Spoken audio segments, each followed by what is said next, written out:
Hoje eu vim conversar com você e te dar umas dicas de como preparar a papa do bebê. Sim, a papa de sal, que é onde tem maiores dúvidas mamães. Muito bem, a gente já falou nos outros vídeos que quando o bebê faz 6 meses, é super importante que ele comece a receber comida de sal. E se ele estiver amamentando, que siga amamentando, hein? Nada de desmame. Mas e aí, como é que a gente faz essa papa? Será que a papa deve ser tudo misturado, cozinhado junto e passado na peneira? Não, nada disso, gente. Esquece que eu falei. Na verdade, a papa de sal, em primeiro lugar, a gente não deve fazer aquela mistureba amarronzada ou cinzentada. A criança tem que aprender a ver, sentir a cor, a textura e o sabor de cada alimento separadamente. Então, o prato ele vai estar lá com os vários alimentos separadinhos e a gente deve ensinar a criança a aprender a conhecer cada sabor de cada alimento. Nada de fazer aquela mistureba, hein, gente? Por favor. Outra coisa muito importante é que a gente não deve passar nunca na peneira ou bater os alimentos no liquidificador. Não, senhora. O bebê tem que aprender a mastigar, exercitar os músculos mastigatórios, a não ser que o bebê tenha algum problema de saúde, como uma paralisia cerebral, uma dificuldade real de engolir. Uma criança saudável tem que começar a aprender a praticar comer alimentos com um pouco mais de textura. Claro que no começo, logo nas primeiras semanas, a gente pode até dar uma facilitada para o bebê, né? Um pouquinho a gente passa na peneira e mistura com o resto que a gente amassou no garfo.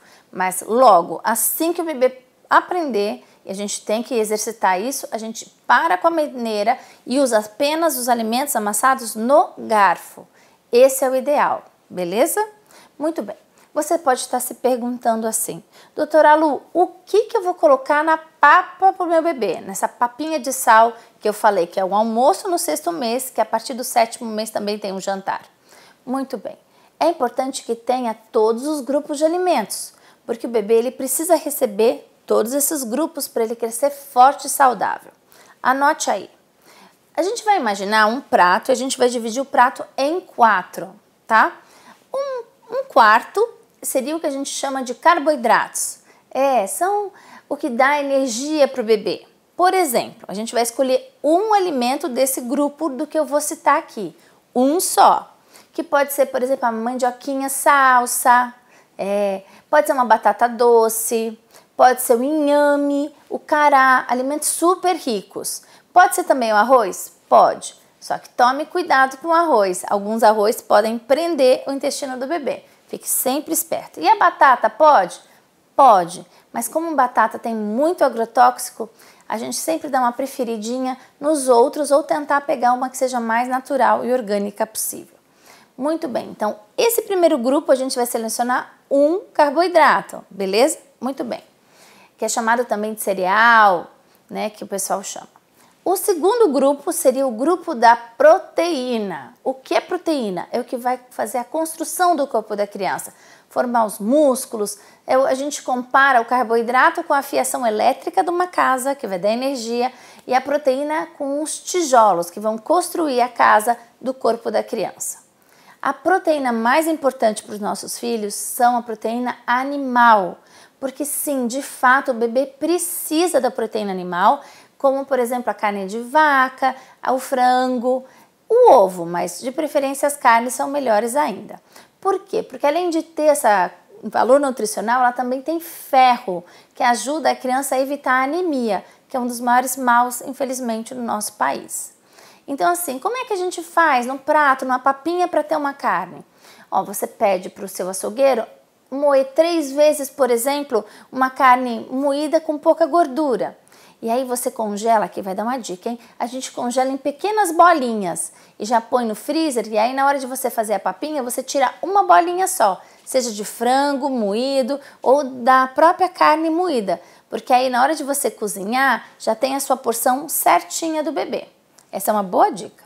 Então a gente falou que naquele prato do bebê tem que ter sempre um cereal, que seria o inhame ou o cará, ou a batata, ou a mandioquinha, e o outro tem que ter a proteína, que a gente já falou. O terceiro elemento que precisa ter na papinha são os leguminosas, são as nossas verduras e leguminosas. Verduras de folha, para o bebê que está aprendendo agora a mastigar, como fica fiapinho na hora de cortar, o bebê pode se engasgar. Então a gente dá uma esperada, o bebê ter amadurecimento e a habilidade de comer papinha para a gente entrar com as verduras de folhas verdes, que são super importantes. Mas a gente espera um pouquinho, o bebê está mais com maior habilidade. No começo, nas primeiras papinhas, o ideal é a gente ir para que as coisas são mais fáceis do bebê aceitar e mais prática de amassar no garfo. Como, por exemplo, chuchu, beterraba, cenoura, enfim, tudo que você pode ter perto aí do seu quintal, o mais barato na sua região, que seja saudável. Quanto mais orgânico, melhor ainda, tá? Então sempre a gente tem que ter uma verdura, uma leguminosa. E também, desculpa, que estava quase esquecendo, a gente precisa ter um quarto final, que é o nosso amado feijão.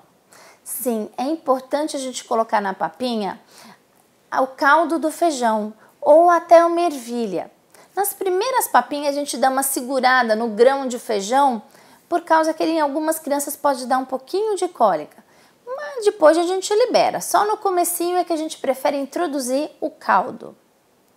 Então agora que eu falei dos 4 tipos, eu vou dar um exemplo de papinha para você. E você já vai pensando aí. Por exemplo, uma papinha tem que ter uma carne moída, pode ser uma batata, eu gosto muito da mandioquinha, né? Aquela mandioquinha salsa. Deve ter, por exemplo, um chuchu e o quê? E o caldinho do feijão. Essa seria um exemplo de papinha bacana. Um outro exemplo, um franguinho moidinho, bem desfiado. Pode ser de carboidrato, a gente pode pegar batata normal. De verdura, a gente pode pegar a cenoura, que é docinha, as crianças adoram cenoura. Ou então cambuchá, que é aquela abóbora mais docinha, que eles também gostam. E o caldinho de feijão, ou, por exemplo, uma ervilha, o caldinho da ervilha. Olha, outra dica bacana é que além desses 4 elementos que eu falei, a gente deve, sempre que possível e tiver dinheiro, né, porque nem sempre a gente tem, colocar um fiozinho de azeite por cima do prato já pronto.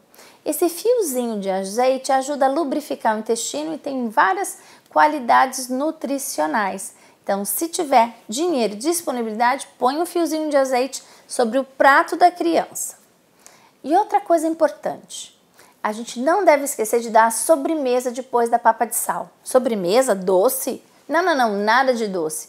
Eu tô brincando chamando de sobremesa. Na verdade, como eu já falei, as crianças podem ter anemia, principalmente quando inicia com a comida de sal, dificulta um pouco a absorção de ferro do leite materno, quando a gente começa a comer comida com 6 meses. Então é muito importante ter a comida, a carne, que vai dar o suporte de ferro, mas também ter a vitamina C junto na hora da refeição. Então depois que a papinha está pronta, você coloque um gominho de laranja do lado, ou um pedacinho de kiwi, ou um pedacinho de tangerina, mexerica.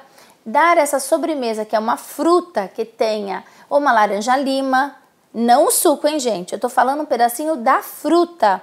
Logo depois da comida de sal, que eu estou chamando de sobremesa, ajuda a absorção de ferro e a criança vai ficar ainda mais forte. Então, na hora de fazer a papinha de sal, lembre-se, nada de passar na peneira ou no liquidificador e tenha sempre esses 4 grupos alimentares junto com um fiozinho de óleo e a nossa sobremesa com vitamina C. Bom, mais uma dica importante, nada de misturar tudo, hein, gente? Não esqueça que alimentos separados a criança aprende a comer muito melhor e isso dura para o resto da vida.